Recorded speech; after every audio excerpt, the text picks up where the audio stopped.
నిర్గమాకాండం 3వ అధ్యాయము మొదటి వచనం నుంచి, మోషే మిద్యాను యాజకుడైన యిత్రో అను తన మామ మందను మేపుచు ఆ మందను అరణ్యము అవతల తోలుకొని దేవుని పవిత్రమైన హోరేబునకు వచ్చెను. 2వ వచనం చదువుతారు ఎవరైనా? ఒక పొదనడిమిని అగ్నిజ్వాలలలో యెహోవా దూత అతనికి ప్రత్యక్షమైన. ఎవరు ప్రత్యక్షమయ్యారు? గట్టిగా చెప్పండి. యెహోవా దూత ప్రత్యక్షమాయను. అతడు చూచినప్పుడు అగ్ని వలన ఆ పొద మండుచుండెను గాని పొద కాలిపోలేదు. అప్పుడు మోషే ఆ పొద ఎలా కాలిపోలేదో నేను ఆ తట్టుకు వెళ్ళి చూసేదని, గొప్ప వింత చూసేదను అనుకున్నాడు. దాన్ని చూడటానికి అతడు ఆ తట్టుకు రాగానే ఆ తట్టుకు వస్తున్నాడని ఎవరు చూశారు? యెహోవా చూచిన. ప్రత్యక్షమైంది ఎవరు? ప్రత్యక్షమైంది ఎవరండి? యెహోవా దూత. ఇప్పుడు ఆయన తట్టుకు వస్తున్నాడని చూసేది ఎవరు? యెహోవా. దేవుడు ఆ పొద నడిమి నుండి మోషే మోషే అని అతనిని పిలిచాను. ఎవరు పిలిచారు?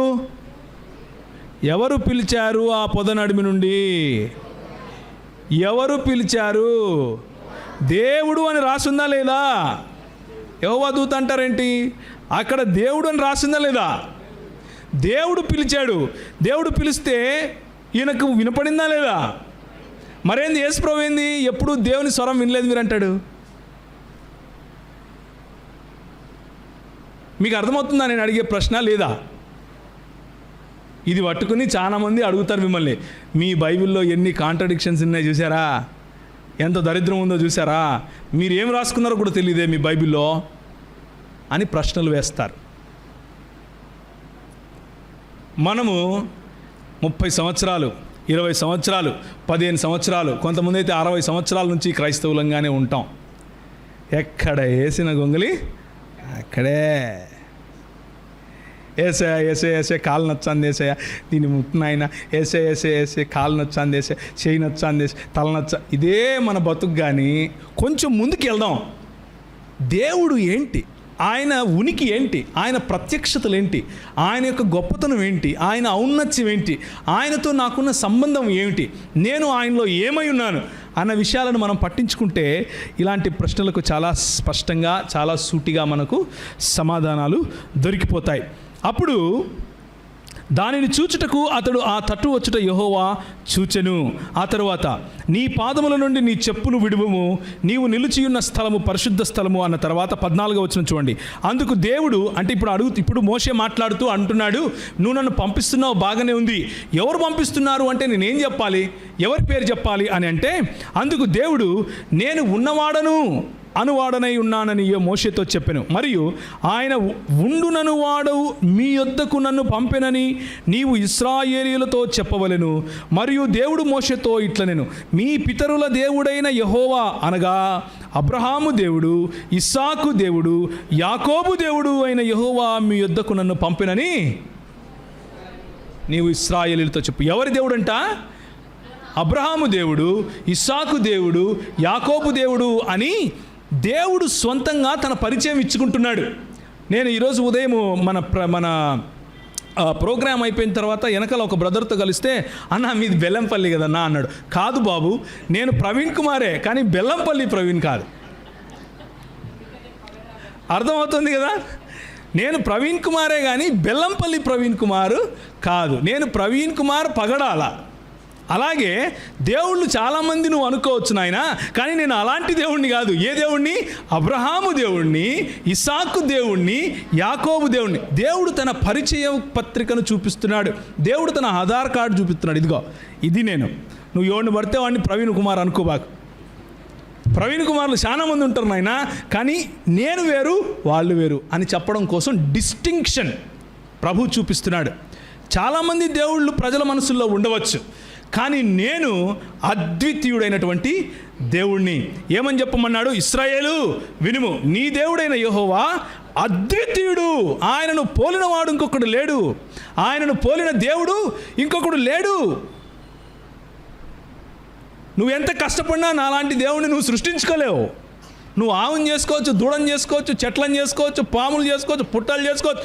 నాలాంటి దేవుడిని మాత్రం నువ్వు సృష్టించలేవు. నాలాంటి దేవుణ్ణి మాత్రం నువ్వు ఊహించుకోలేవు.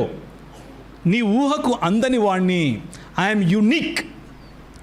అని చెప్పటం కోసం ఇప్పుడు ఇట్లా చెప్తే నీకు అర్థం కాదు, కానీ ఒక మాట చెప్తా చూడు అని చెప్పి, నేను మీ నాయన మీ అబ్బుండాడే అబ్రహాము దేవుణ్ణి, ఇస్సాకు దేవుణ్ణి, యాకోబు దేవుణ్ణి అని చెప్పి పరిచయం చేసుకున్నాడు. ఇప్పుడు మనం ఈ అబ్రహాముకు, ఇస్సాకుకు, యాకోబుకు అసలు ప్రత్యక్షతలు కనిపించాయా అని చూడాలి. అక్కడేమన్నాడు 5వ అధ్యాయం 2వ వచనంలో మీకా గ్రంథంలో ఏమన్నాడు?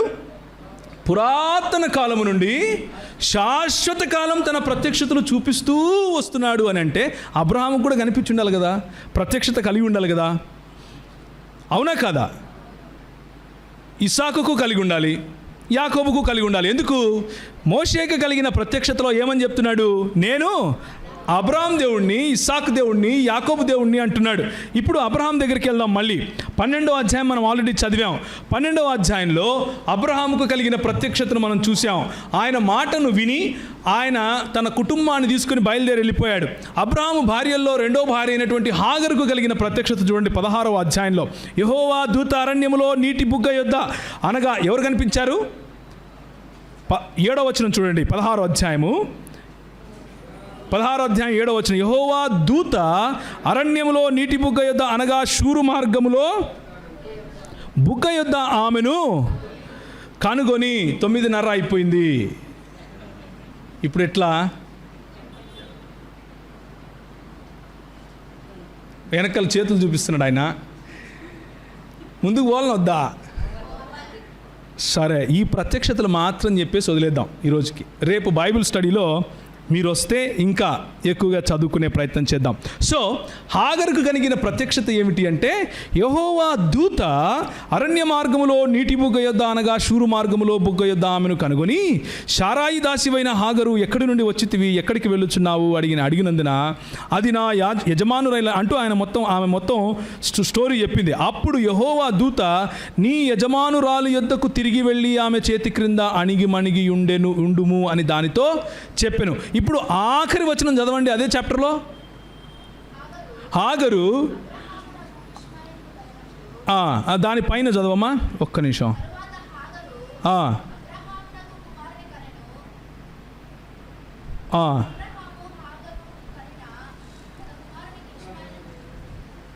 ఒక్క నిమిషం నేనే వెళ్తాను అక్కడికి. చూచుచున్న దేవుడవు నీవే అని తనతో మాట్లాడిన యెహోవాకు ఆమె పేరు పెట్టింది అన్నది కావాలి మనకు. ఆ నీటి బుగ్గకు ఓకే 13వ వచనం, అది చూచుచున్న దేవుడవు నీవే అను పేరు తనతో మాట్లాడిన యెహోవాకు. ఇప్పుడు నాకు చెప్పండి, మాట్లాడింది ఎవరు? ఎక్కడ మాట్లాడాడమ్మా యెహోవా? ఎవరు కనిపించారు అక్కడ? 1వ వచనం మనం ఏం చదివాము? యెహోవా దూత ఆమెకు అరణ్యములో నీటి బుగ్గ యొద్ద కనిపించి, యెహోవా దూత మాట్లాడింది. యెహోవా దూత ఆమెను ఆశీర్వదించి, యెహోవా దూత నేను నీ పిల్లలను ఆశీర్వదిస్తానని చెప్పి పంపిస్తే, ఇక్కడ ఆ యెహోవా దూతను ఏ విధంగా అర్థం చేసుకుంది ఈమె? యెహోవాగా అర్థం చేసుకుంది. ఏం చేసుకుంది? అది చూచుచున్న దేవుడవు నీవే అను పేరు తనతో మాట్లాడిన యెహోవాకు పెట్టెను. ఎవరు మాట్లాడారని అర్థం చేసుకుంది? యెహోవా. కానీ యెహోవా మాట్లాడటానికి వీల్లేదు కదా. మన ప్రభు ఏమని చెప్పాడు? మీరు ఆయన ఎప్పుడు చూడను లేదు, ఆయన స్వరము వినలేదు అంటుంటే, ఇక్కడేమో ఇవేమంటుంది? నాతో మాట్లాడాడు, ఆయనకు నేను పేరు కూడా పెట్టుకున్నాను అంటుంది. పెట్టుకుందా లేదా? చూచుచున్న దేవుడవు నీవే అను పేరు తనతో మాట్లాడిన యెహోవాకు ఎవరు పెట్టారు? హాగరు పెట్టుకుంది. సో అబ్రహాము జీవితంలో అబ్రహాము కుటుంబంలో ఉన్నటువంటి హాగరుకు కలిగిన ప్రత్యక్షత. ఇప్పుడు 22వ అధ్యాయానికి వెళ్ళండి. 22వ అధ్యాయంలో ఇవన్నీ జరిగిన తర్వాత దేవుడు అబ్రహామును పరిశోధించిన అని ఉంటుంది. అక్కడి నుంచి చదవండి, మొదలు పెట్టండి. ఆ సంగతులు జరిగిన తర్వాత దేవుడు అబ్రహామును పరిశోధించెను. అబ్రహామా అని పిలువగా ఎవరు పిలిచారు? పిలిచాడా లేదా? పిలిస్తే ఈయనకి వినబడిందా లేదా? వినబడితే రెస్పాన్స్ ఇచ్చాడా లేదా? చిత్తం ప్రభు అని. మరి యేసు ప్రభు ఏంటి ఎప్పుడు ఆయన స్వరం వినలేదంటాడు? మీకు అర్థమవుతుందా లేదా నేను అడిగేది? నేను ఎన్ని చూపిస్తానన్నా మీకు ఒక్క మాటతో కొట్టేస్తాడేంటి ఆయన? అసలు మీరు ఇనలేదు పోవా అంటాడేంటి? ఇంతమంది వింటుంటే హాగరు వినింది, మోషే విన్నాడు, అబ్రహాం విన్నాడు, ఇదిగో అబ్రహాం మళ్ళీ వింటున్నాడు, మళ్ళీ తన కుమారునితో సహా వింటున్నాడు, ఇస్సాకుతో సహా. చూడండి, అప్పుడు ఆయన నీకు ఒక్కగానొక్కడైన నీ కుమారుని అనగా నీవు ప్రేమించి ఇస్సాకును తీసుకుని మోరియా దేశమునకు వెళ్ళి అక్కడ నేను నీతో చెప్పవు పర్వతములలో ఒక దాని మీద దహన బలిగా అతనిని ఏం చేయాలంట? అర్పించాలంట. యెహోవా దూత పరలోకములో నుండి 11వ వచనం చూడండి. యెహోవా దూత పరలోకములో నుండి అబ్రహామా అబ్రహామా అని అతనిని పిలుచును. అందుకంతడు చిత్తము ప్రభువా అని. ఎవరన్నారు చిత్తం ప్రభు అని?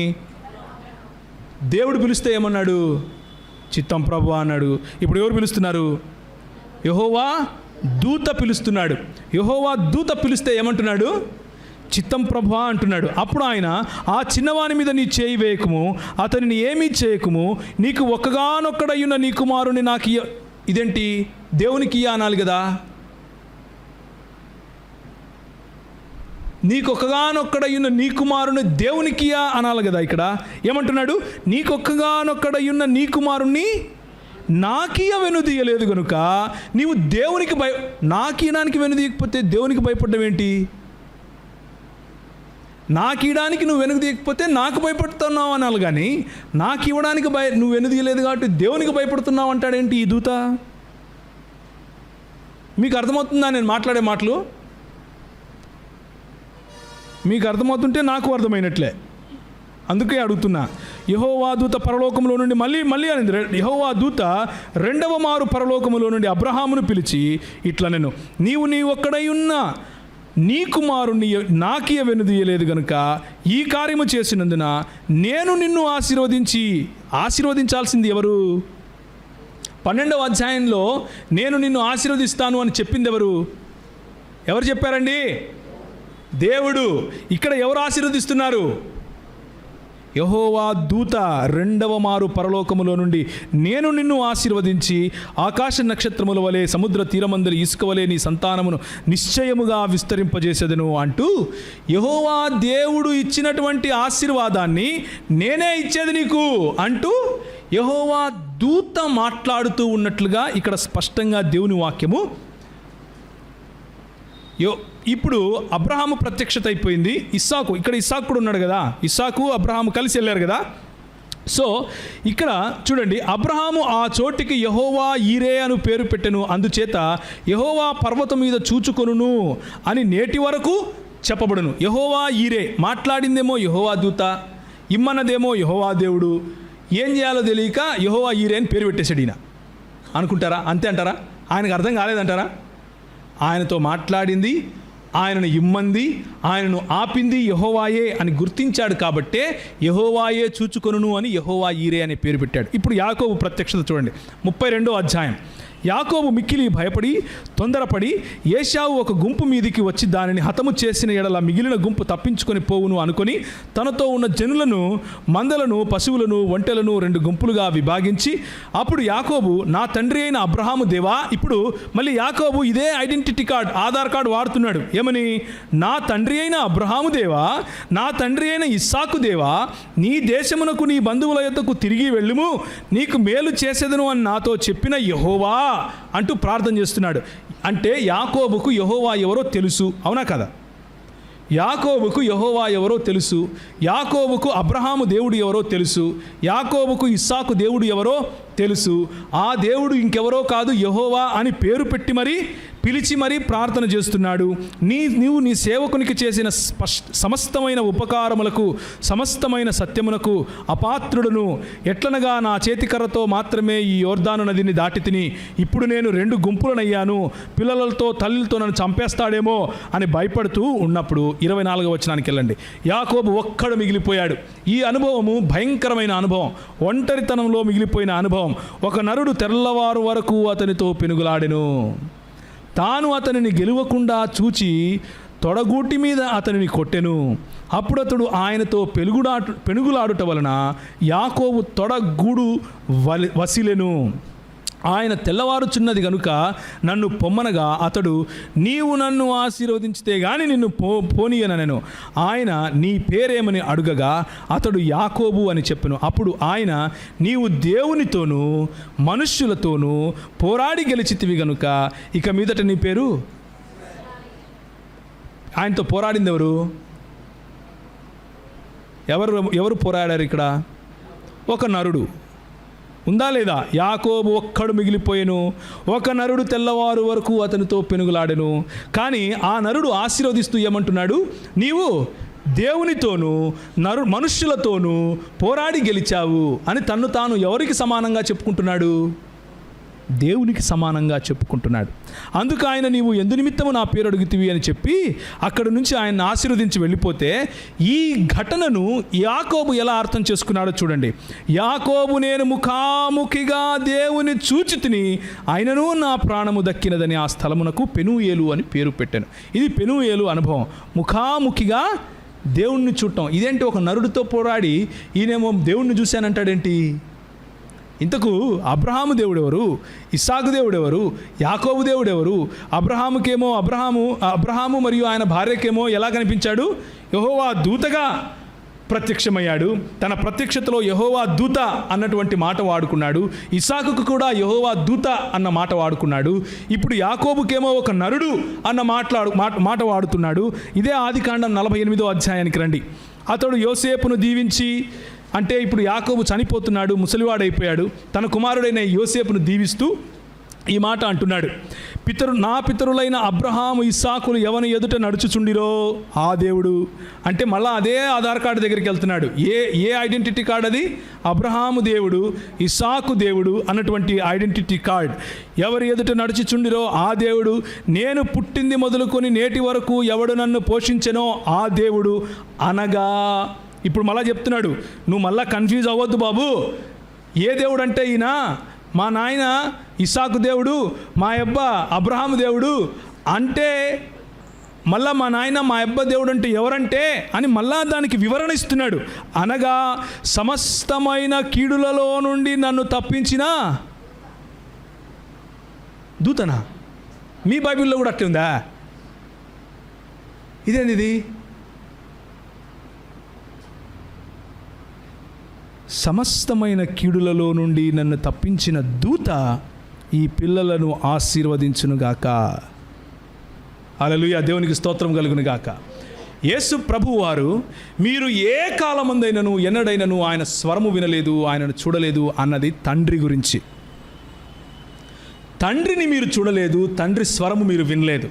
కానీ ఆ ప్రత్యక్షత చూపిస్తూ వచ్చింది ఎవరో తెలుసా? ఆనాడు యెషయా, నేను సింహాసనాసీనుడై ఉండగా నన్ను చూసి, ప్రభువును నేను చూశాను, యెహోవాను నేను చూశాను, నేను అపవిత్రమైన పెదవులు కలవాణ్ణి అని అన్నాడు. నన్ను చూసి అన్నాడు. దేవునికి స్తోత్రం, హల్లెలూయా. ఆ రోజు నీవు నీ కుటుంబాన్ని, నీ దేశాన్ని విడిచిపెట్టి వెళ్ళు అని చెప్పింది ఎవరు? నేను.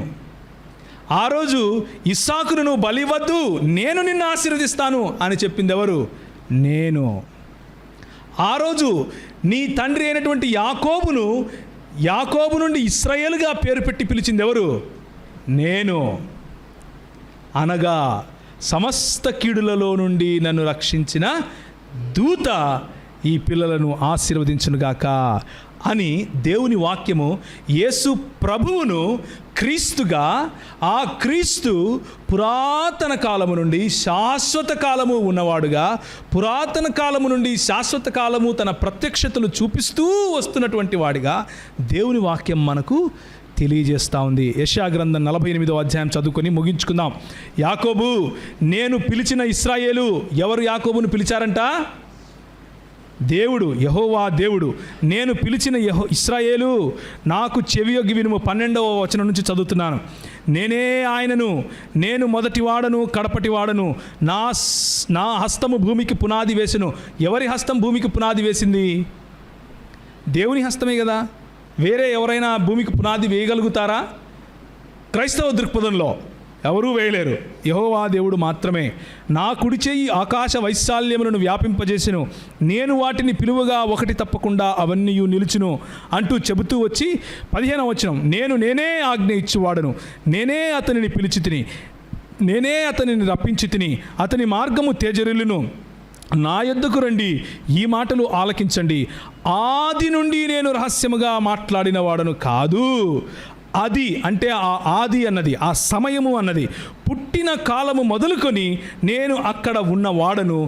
ఇప్పుడు ప్రభువగు యెహోవాయు ఆయన ఆత్మయు నన్ను మాట్లాడేది ఎవరు మాట్లాడుతున్నారు? నేనే ఈ భూమికి పునాది వేశాను అని ఎవరు మాట్లాడుతున్నారు? యెహోవా దేవుడు మాట్లాడుతున్నాడు. నేనే యాకోబును పేరు పెట్టి పిలిచాను అని ఎవరు మాట్లాడుతున్నారు? యెహోవా దేవుడు మాట్లాడుతున్నాడు. నా హస్తము భూమికి పునాది వేసింది అంటున్నాడు. ఆకాశ వైశాల్యములను నేనే వ్యాపింపజేశాను అంటున్నాడు. ఈ యెహోవా దేవుడినంట ఏందంట, ఇప్పుడు ప్రభువగు యెహోవాయు ఆయన ఆత్మయు నన్ను పంపెను అని ఈ యెహోవా దేవుడే మాట్లాడుతున్నాడు. మళ్ళీ ఈ యెహోవా దేవుడు ఏమని చెప్తున్నాడు అంటే, ప్రభువగు యెహోవాయు ఆయన ఆత్మయు నన్ను పంపెను అని చెప్తున్నాడు. ఈ యెహోవా ఇంకెవరో కాదు, మన ప్రభు అయినటువంటి యేసుక్రీస్తు. దేవునికి స్తోత్రం కలుగును గాక. యెహోవా అన్న మాట తండ్రికి ఎంతగా వాడబడిందో కుమారునికి కూడా అంతేగా ఆపాదించబడింది. తండ్రికి ఎంతగా ఆపాదించబడిందో పరిశుద్ధాత్మనికి కూడా అంతేగా ఆపాదించబడింది. దీనినే థియోఫెనీ నుండి క్రిస్టోఫెనీగా మనము మాట్లాడుకుంటున్నాం ఇప్పుడు. అంటే దేవుని యొక్క ప్రత్యక్షతల నుండి క్రీస్తు యొక్క ప్రత్యక్షతల వైపుకు మనం వస్తున్నాం. నూతన నిబంధన గ్రంథానికి వస్తే మత్తయి సువార్త, మార్కు సువార్త, లూకా సువార్త, యోహాను సువార్తలలో ఆదియందు వాక్యముండెను, వాక్యము దేవుని యొద్ద ఉండెను, వాక్యము దేవుడై ఉండెను. 12వ వచనం, ఆ వాక్యము కృపాసత్య సంపూర్ణుడిగా, ఆ వాక్యము శరీరధారి అయి కృపాసత్య సంపూర్ణుడిగా మన మధ్య నివసించిన. ఇది మన క్రీస్తు. ఎందుకు ఆయన మాత్రమే రక్షకుడు అంటే, ఆయన మాత్రమే అబ్రహాము, ఇస్సాకు, యాకోబుల దేవుడు కాబట్టి.